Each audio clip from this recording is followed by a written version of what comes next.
Proseguiamo la conferenza post gara con il capitano Andrea Cioffi. Prego, per domande.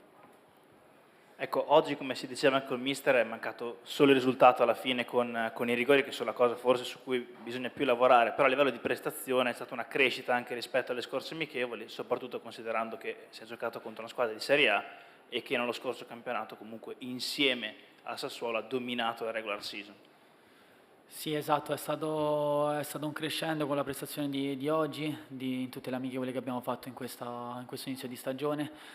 Direi che oggi abbiamo fatto un'ottima prestazione, abbiamo avuto tanti segnali positivi, soprattutto anche i ragazzi nuovi stanno entrando nei nostri meccanismi, nelle nostre sintonie e abbiamo bisogno di questo, abbiamo bisogno di tempo per giocare insieme, per capirci l'uno con l'altro e sono convinto che man mano col tempo troveremo sempre più sintonia fra di noi.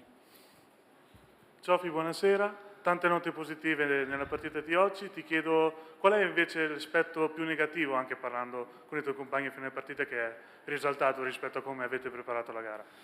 No, ma bene o male tutto quello che abbiamo preparato l'abbiamo poi ritrovato in campo, anche perché poi col mister ne parliamo anche spesso, che quello che prepariamo dai video e in campo durante la settimana lo ritroviamo. Sicuramente stiamo cercando di trovare anche magari noi tre dietro, no? Con l'arrivo di Zaro che l'anno scorso non giocava con noi, di capirci il più in fretta possibile, anche perché ormai è un calcio che ti chiede di andare a giocare in avanti, prestare in avanti, rompere la linea e quindi c'è bisogno di capirsi al volo perché sennò basta poco che non arrivi e poi diventa dura.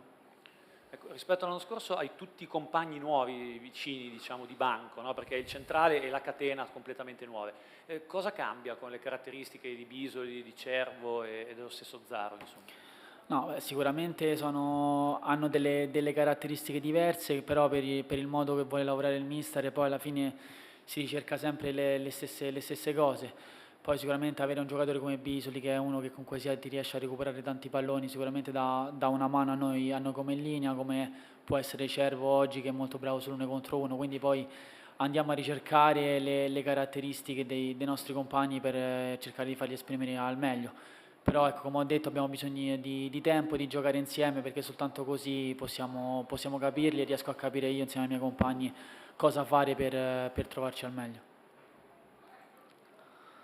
Andrea, ormai il ritiro è già finito da un po', siamo a ridosso dell'inizio del campionato. Tu da dentro come vedi la squadra? A che punto siete di crescita? No, io sono contento dei miei compagni perché ogni amichevole è stato un crescendo, non abbiamo visto mai un passo indietro, anche che abbiamo fatto amichevoli come a Mantova, come la squadra giapponese che ha richiesto molte letture in campo e forse sono le partite quelle più difficili, no? Quelle dove c'è tanto da parlare e da capirsi.